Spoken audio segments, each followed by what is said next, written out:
There is a photograph almost every family used to have, not framed, not important enough to frame. It lived in a shoebox or pressed between the pages of a book nobody opened. In it, someone stands at the back door of a house. Behind them, a small patch of dug earth catches the last light of the evening. Rows of something green, beans maybe, tomatoes staked with sticks cut from the hedge. The person is not posing. They are just standing there at the edge of the soil in the hour after the work is done. Look at that photograph for a moment, because something in it is gone now, and most of us never noticed it leave. Almost every house used to have a garden. Not a lawn, not a few pots on a balcony as decoration. A working garden, a piece of ground that fed the people inside the house. It was not unusual. It was not a hobby. It was as ordinary as a kitchen and almost as necessary.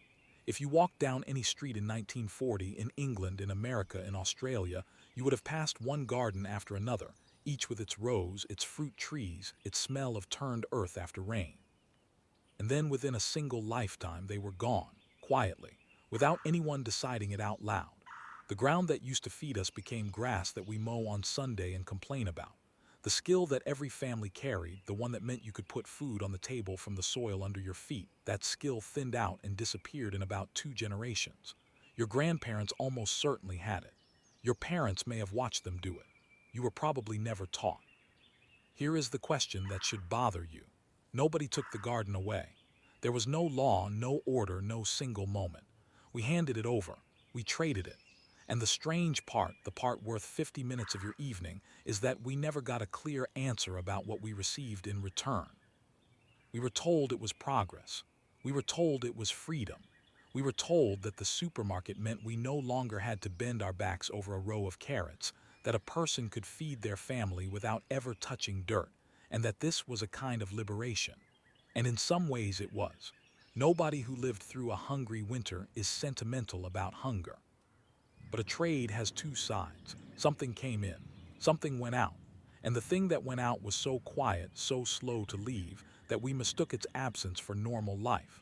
We started feeling things we did not have words for, a restlessness in the evening, a sense that the day had no shape, a loneliness that had nothing to do with how many people were around us. What if those feelings are not personal failures? What if they are the missing half of a trade we made without reading the terms? That is what this is about. Not gardening as a pastime, not tips for growing tomatoes, something older and heavier than that.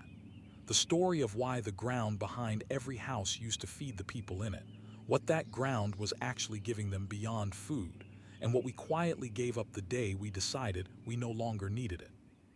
By the end of this, you may look at the patch of grass behind your own house differently. You may understand why something in you has been pulling you towards soil for years without knowing why.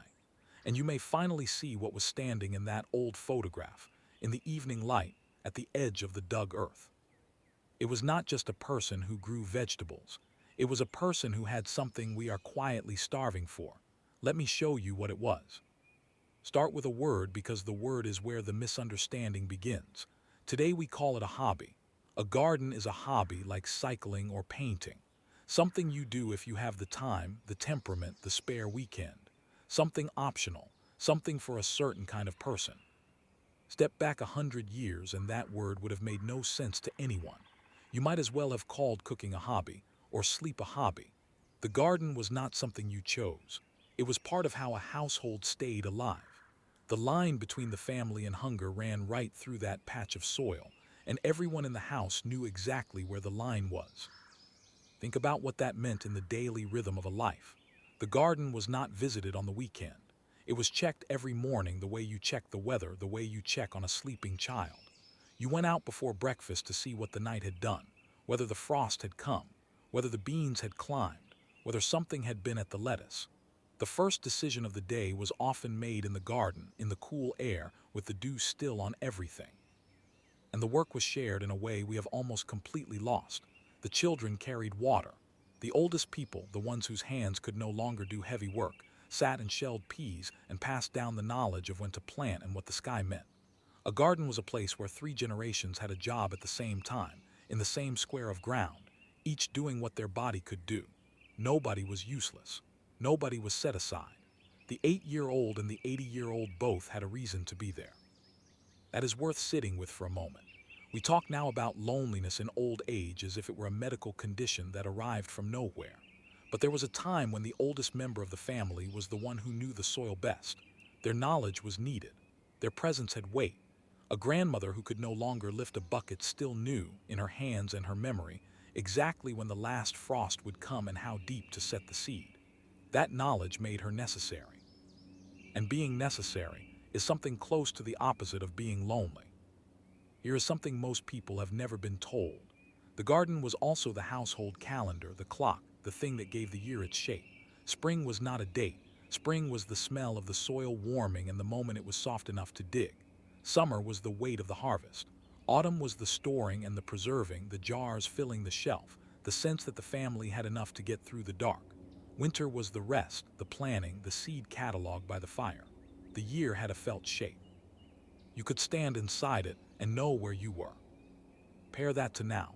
Ask yourself a simple question. What gives your year its shape today? For most of us, the honest answer is that the year has very little shape at all. One month bleeds into the next. The seasons are something that happens to the temperature, not to us. We buy strawberries in December and tomatoes in February, and the result is that no month feels like anything in particular. We have gained the strawberry and lost the shape of the year, and almost nobody made that trade on purpose. The garden gave people something that is very hard to buy. It gave them a position in time. They knew what month it was in their bones because the work told them. They knew the day had a beginning and an end because the light decided it. They were inside a rhythm older than they were, one their parents had stood inside and their parents before them. That is the first thing the garden was that we never recognized as valuable. Not the food, the structure, the sense that life had a grain to it, a direction, a shape you could feel with your hands. But there was something else growing in that ground, something even harder to see and far more important than the rhythm of the year. It had to do with what the family actually held in its hands at the end of the season. And once you understand what they held, you start to understand exactly what we let go of. Walk into the kitchen of one of those old houses in late autumn and look at the shelves. That is where you find the second thing the garden gave, the thing we lost so completely that most people today have never seen it once.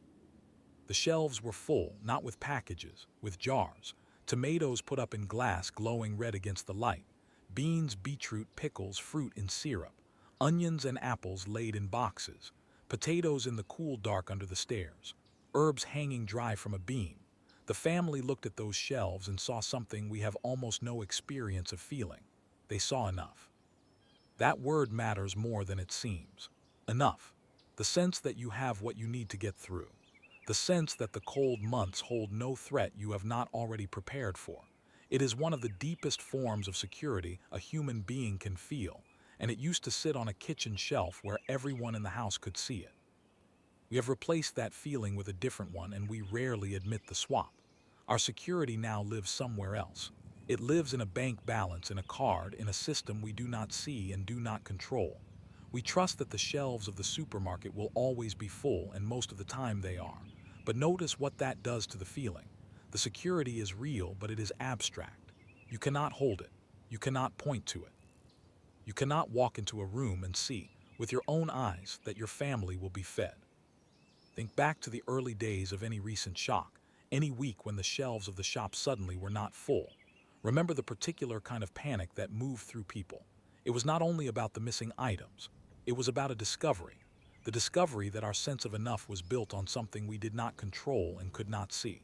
For one strange week, millions of people understood in their stomachs what their grandparents knew every day.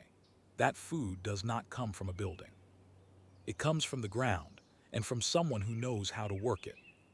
The family that grew its own food held something else too, something quieter than security. They held the knowledge of where their food came from, all of it completely. They knew which row the potato grew in. They knew the weather it had survived. They knew the hands that had planted it because the hands were their own. There was no gap between the food and the eater, no long chain of strangers and trucks and factories. The distance between the soil and the plate was the length of a garden path. We have made that distance enormous, and we tell ourselves it does not matter, but ask yourself honestly, do you know where the food on your plate tonight actually came from? Not the brand, the ground, the country, the hands. For almost all of us, the answer is no, and we have decided not to find that strange. We eat several times a day from a source we cannot name. Our ancestors would have found that not just strange but frightening. Here is the part that is easy to miss. What the backyard held was not really vegetables. It was a relationship, a direct, unbroken line between a person and the thing that kept them alive. The food was the visible end of that relationship. But the relationship itself, the daily contact between a human being and the living ground that feeds them, that was the real harvest. And it is the thing that has gone almost entirely silent in modern life. We did not just stop growing food. We stepped out of a relationship that every generation before us was inside of, from the first human who pressed a seed into the earth right down to our own grandparents. We are very possibly the first people in the whole history of our species to live our entire lives with no direct connection to the ground that feeds us. That is not a small thing. That is one of the largest changes ever to happen to a human life. And it happened so smoothly that we threw a party for it and called it convenience. So how did it happen? Not the feeling of it, but the actual mechanism. Who made the trade, and what exactly did they offer us to let the garden go? Because somebody had to make it look like a gift. And they did. Slow down here, because this is the turn in the whole story. Up to now, we have been looking at what the garden was. Now we have to look at how it left. And the strangest fact about the disappearance of the garden is that there was no announcement, no moment, no decision you could point to and say, there, that is when we let it go. It came as a series of small, reasonable offers. Each one made sense on its own. Each one was a genuine improvement in one narrow way. And together, without anyone planning it, they emptied the gardens of an entire civilization in about 40 years. The first offer was time. Growing your own food takes time, and time was suddenly worth money in a way it had never been before. As more people went to work in factories and offices, the hours of the day got a price tag. And once your time had a price, the garden started to look expensive. Why spend a Saturday digging when you could earn money and simply buy the vegetables? On paper, it added up. The garden lost the argument with the spreadsheet, and the spreadsheet did not have a column for any of the things the garden actually gave. The second offer was abundance, and it was a real one. The supermarket arrived, and it was genuinely astonishing. Everything all year under one roof, cheap.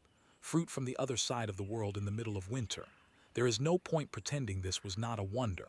To a generation that remembered rationing, that remembered the lean months, a building full of food that never ran out was close to a miracle. Of course they walked toward it. Anyone would have. The third offer was status, and this one did the quietest damage. Growing your own food slowly became a sign that you had to. It became associated with being poor, with the old country, with not having made it. The lawn, the smooth green lawn that fed no one, became the sign that you had arrived. You had so much that you could afford to grow nothing at all. The garden that fed the family was something to be a little ashamed of. The lawn that fed nobody was something to be proud of. Read that twice, because it is one of the strangest reversals in modern life, and almost nobody noticed it happen. Put those three together. Your time is worth more spent elsewhere. The food is cheaper and easier at the shop, and growing it yourself marks you as someone who could not do better. What family would not make that trade? It was not foolish. It was sensible. Every single step was sensible. And that is exactly why it is so hard to see what went wrong. There was no villain. There was no mistake. There was just a long series of reasonable choices, each one trading a small piece of something we could not measure for a large piece of something we could. We traded the immeasurable for the measurable, over and over, until the immeasurable was gone and we could not even remember its name. This is how almost everything important gets lost, not in a dramatic moment, in 1,000 sensible little exchanges, each one easy to defend, none of them adding up to a decision anyone would have made on purpose if they had seen the whole bill at once. Because here is what the bill did not show. When you stop growing food, you do not only lose the food. You lose the morning walk to check the rows. You lose the children carrying water. You lose the grandmother who knew the frost. You lose the shape of the year and the full shelf in autumn and the unbroken line between your hands and your hunger. None of that was on the price tag. The price tag only said, vegetables cheaper this way. We paid the price we could see. We never saw the price we were actually paying.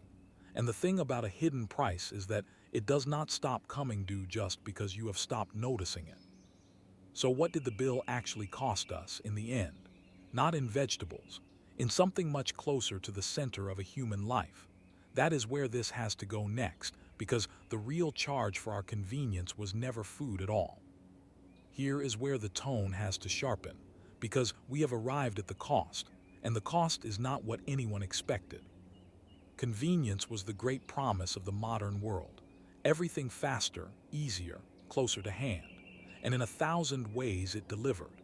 Nobody wants to go back to hauling water or scrubbing clothes by hand. But convenience carried a hidden charge, and the garden is the clearest place to see it. The charge is this: every time something becomes convenient, a piece of effort disappears. And we have always assumed that removing effort is pure gain. That is the deep belief of our age, that the good life is the life with the least friction, the fewest obstacles, the smallest amount of physical work between you and what you want. We have built an entire civilization on the idea that effort is the enemy. But watch what happens when the effort actually goes away. The garden took effort. It took your body, your attention, your patience, your care, every single day with no shortcut available. And in return for that effort, it gave you something that we are only now realizing we cannot get any other way. It gave you the feeling of having earned your place in the day. The deep, quiet, physical satisfaction of having done something real with your hands that the world needed you to do. Take the effort away and the food still arrives, but the satisfaction does not. You can buy the tomato.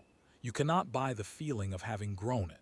Those are two completely different things, and we traded one for the other without ever being told they were different.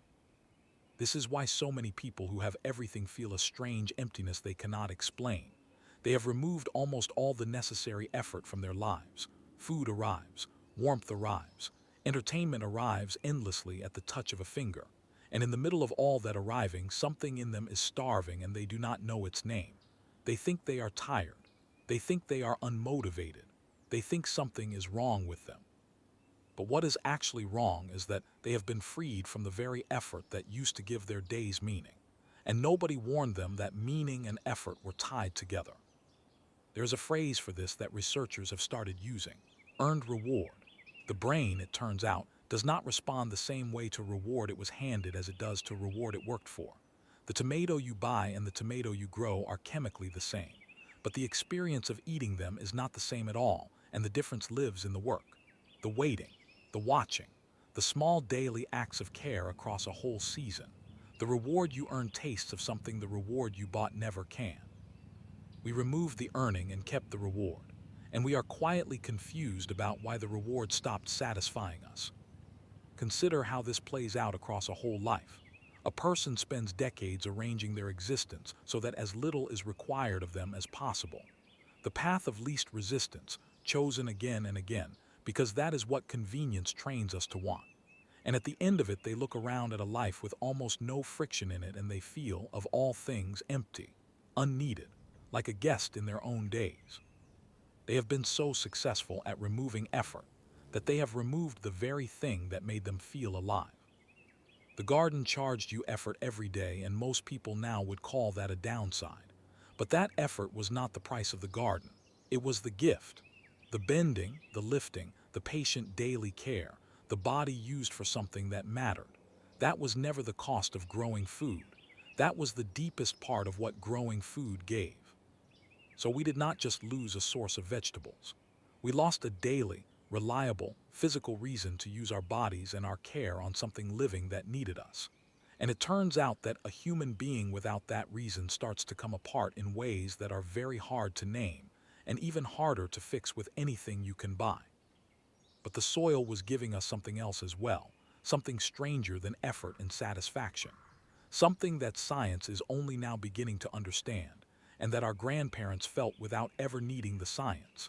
It was in the dirt itself, and once you know what it was, you will never look at a handful of garden soil the same way again. Pull back now, from the household to the body itself, because something happened in our bodies when we left the soil that no one could see and almost no one predicted. For the entire history of our species, human hands were in the dirt every single day. Not as a choice, as a fact of survival. Millions of years of human beings pressing their fingers into the earth, planting, digging, harvesting, the soil under the nails and on the skin from childhood to old age. Our bodies did not just tolerate that contact, they came to expect it. They were shaped, over an unimaginable length of time, by the assumption that a human being would spend their days in contact with living ground. And then, in a single generation, that contact stopped. We moved indoors. We sealed ourselves off from soil and called it cleanliness. And we never asked what our bodies might have been getting from all that dirt across all those years. It turns out they were getting a great deal. Living soil is not dead matter. A single handful of healthy garden soil holds more living organisms than there are people on the earth. It is one of the most densely alive substances on the planet. And when human skin and human breath are in regular contact with that living ground, things pass between us that we are only now beginning to measure. One of them has a name now. There is a common organism in healthy soil that researchers have found triggers the release of the very chemical in our brains that lifts mood and steadies us. People who work the soil are, in a real and measurable way, taking in something through their hands and their breath that calms them and lifts them. Our grandparents would have told you that working in the garden made them feel better. They did not know why. They did not need to. Now we are finding the why, written into the dirt itself. Sit with the size of this. For all of human history, one of the most reliable sources of calm and steadiness available to a person was simply contact with living ground. It was free. It was everywhere. It was woven into ordinary work so completely that nobody thought of it as medicine. It was just life. And then we engineered it out of our days, sealed ourselves in clean rooms, and started wondering on a vast scale why so many of us feel anxious and low, and unsteady for no reason we can point to. This is not a claim that soil cures everything. It is something simpler and harder to dismiss. We removed an ancient, daily input that our bodies were built around, and we did it without knowing the input existed, and we are now living inside the consequences without connecting them to the cause. And it is not only the soil, it is the whole arrangement. The morning light on your skin as you check the rose, which sets the rhythm of your sleep. The physical work spread gently across the day, which keeps the body strong without ever calling itself exercise. The patience the garden teaches, the slowing of the nervous system to the speed of growing things. The garden was not just feeding the family. It was, quietly, tending the bodies of the people who tended it. It was a daily dose of almost everything we now know a human body needs, and almost everything modern life has taken away. Your grandmother did not know about any of this. She could not have named one organism in the soil or one chemical in her brain, but her body knew. Her body had 10,000 generations of knowing behind it. When she pushed her hands into the cool earth in the morning, something in her settled, and she trusted that feeling enough to go back to it every day of her life. We inherited her body. We did not inherit her days. We are walking around in bodies built for the soil, living lives that never touch it, and then treating the resulting unease as a personal problem to be solved with a screen or a pill. But the body was not the only thing we lost in the move indoors.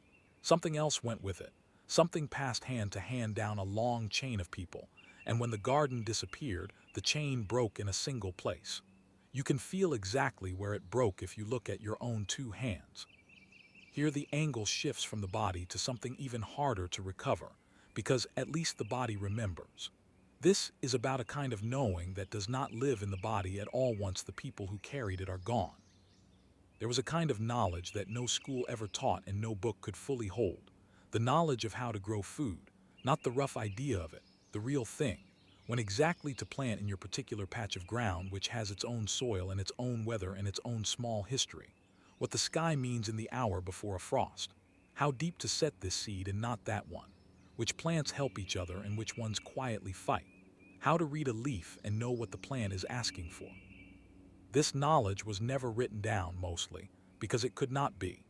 It was too local, too tied to the feel of a specific place, too dependent on 1,000 tiny judgments that you can only learn by standing next to someone who already knows and doing it beside them, season after season, until it lives in your hands. That is how it always passed, hand to hand. A child beside a parent beside a grandparent, in the same patch of dirt year after year, the knowledge moving down the line not as words but as shared work. For thousands of years, this is how the most important skill a human being could have, the skill of feeding yourself from the earth, traveled from one person to the next. An unbroken chain reaching back further than any family could trace. And then the chain broke. In one generation. Look closely at how it happened, because it is happening to other things right now and we still do not see it. Your grandparents very likely had this knowledge. They grew up beside someone who grew food, and they learned the way everyone had always learned, by being there. Your parents may have watched it happen. They saw the garden, they remember the smell of it, they have a few fragments. But they were already being pulled toward the factory and the office and the supermarket, and the daily transfer of the knowledge slowed. And you were very probably never taught at all. The chain that reached back thousands of years, hand to hand, all the way to the first people who learned to farm, ran out at the generation just above yours and simply stopped. That is what it looks like when something truly ancient disappears. It does not vanish in a war or a disaster. It vanishes when one generation is too busy to stand in the dirt beside the next one, and the knowledge, having no other way to travel, dies with the people who held it.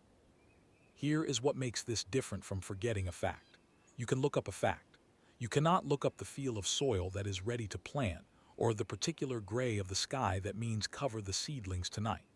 That kind of knowing only exists inside a living person who learned it from another living person. When the last of them goes without passing it on, it is not filed away somewhere. It is gone. The whole accumulated wisdom of how to coax food from a specific piece of ground, built up over countless lifetimes, can end forever in the space of 20 years of nobody bothering to learn it. And we let it happen without a sound. We were the generation standing right at the break. The knowledge was still alive when we were children. It was in the hands of people we knew, people who would have been more than glad to teach us, who probably ached to be asked. We had the chance to be the next link in a chain thousands of years long. And most of us, through no real fault of our own, just busy, just modern, just told it did not matter anymore, let go of the hand that was reaching back toward us. There is a particular grief in that once you see it. But grief is not the end of this story, and it is not where we are going to leave it. Because something strange happens when a person who lost the chain decides, late, to pick it up again. Something the modern world cannot explain and cannot sell.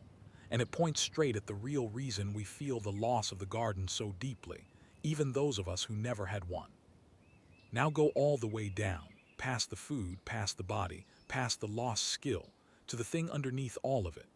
Because there is a hunger in modern life that has nothing to do with the stomach, and the garden, it turns out, was feeding that hunger all along. We are, by every measure, the most fed people who have ever lived. Food is everywhere, cheap, endless, available at any hour.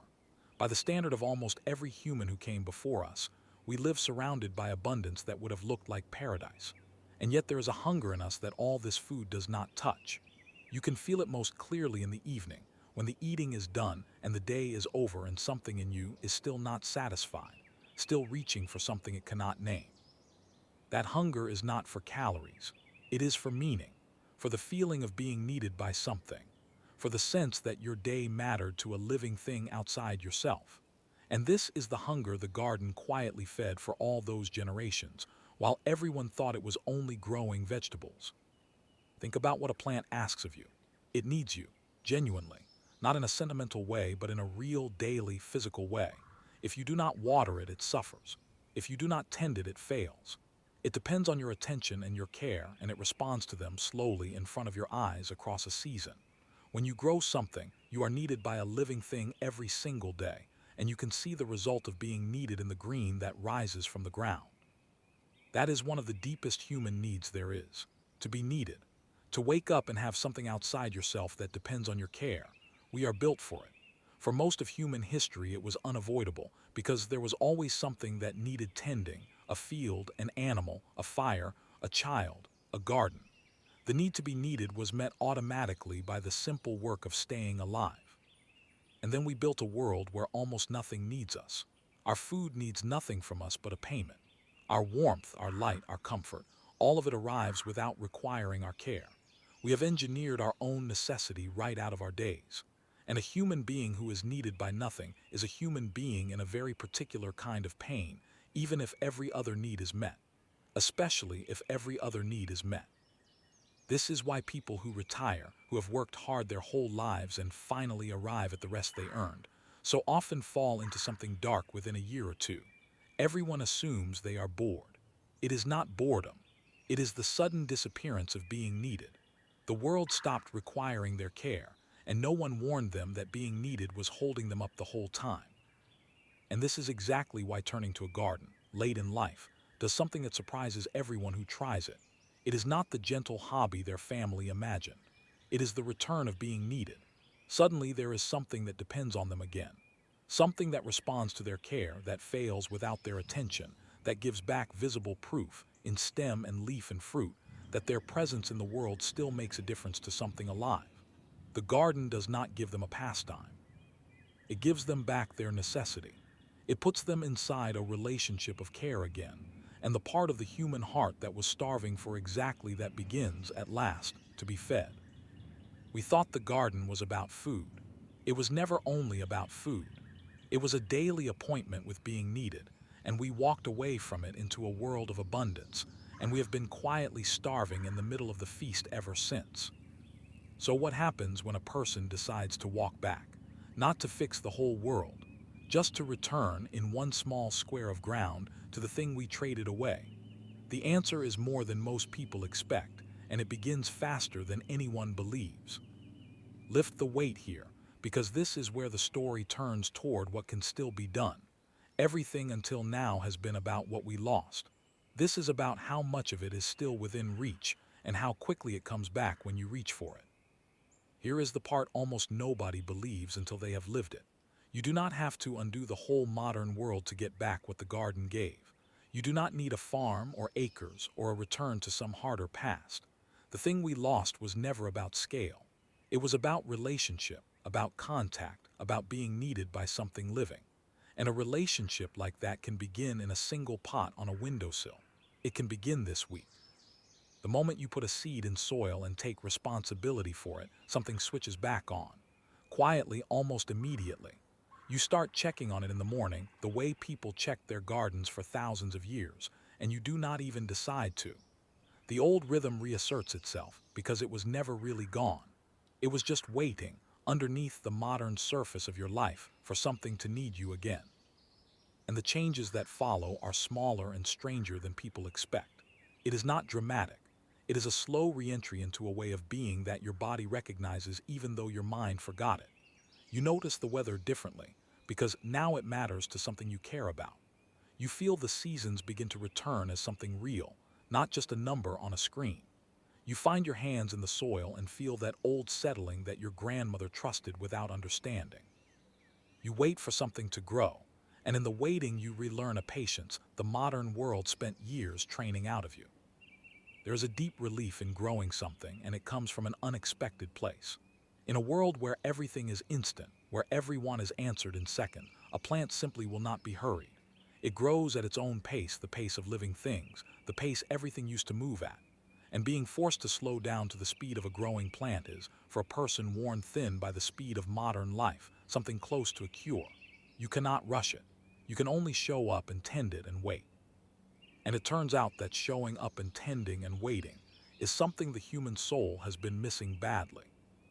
Notice who this is most powerful for. It is most powerful for people in the second half of life. There's a quiet idea in our culture that the time for beginning things is over once you reach a certain age, that growth belongs to the young. The garden refutes that idea every single season. Some of the most patient, skilled, devoted growers begin in their 60s and 70s, with no experience at all, and discover a capability they never knew was in them. The plant does not ask how old you are. It only asks whether you will tend it.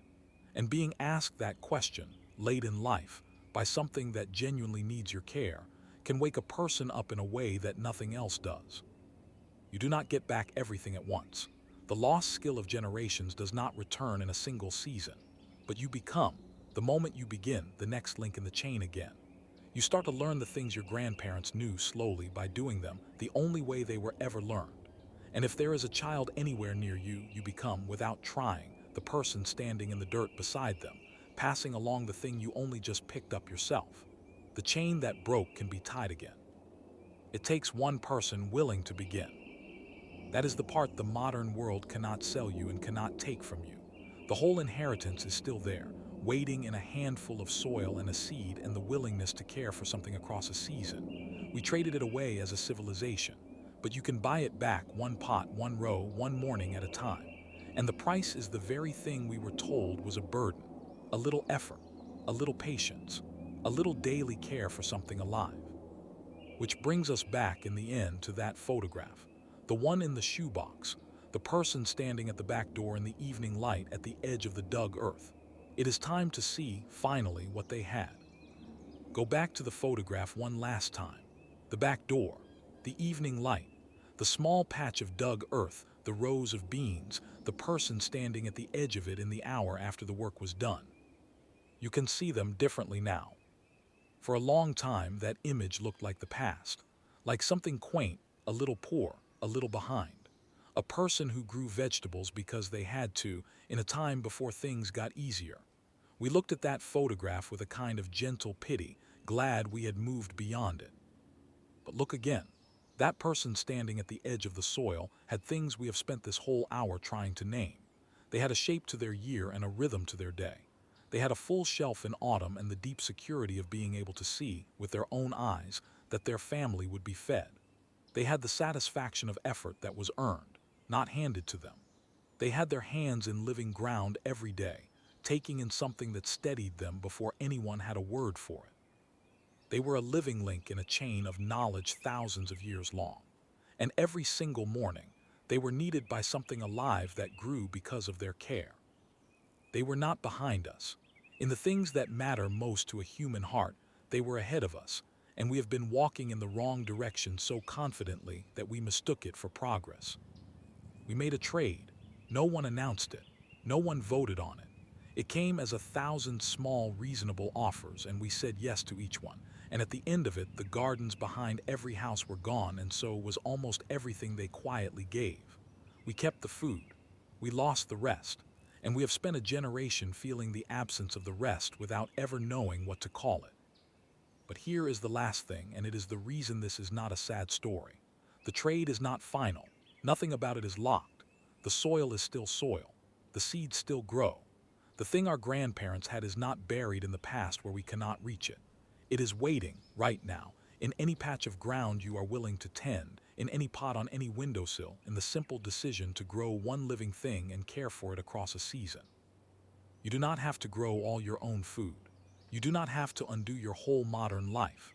You only have to step back into the relationship we walked out of, to put your hands in the soil again, to be needed by something green, to stand, one evening, at the edge of a small patch of dug earth in the last light of the day, and feel what that person in the photograph felt, the thing we traded away and called it progress. Almost every house used to have a garden, not because people were poorer, because they were holding on to something we have only just realized we lost. The ground is still there behind your house. It is not too late to go back out and stand at the edge of it. And this time, you get to choose what you plant.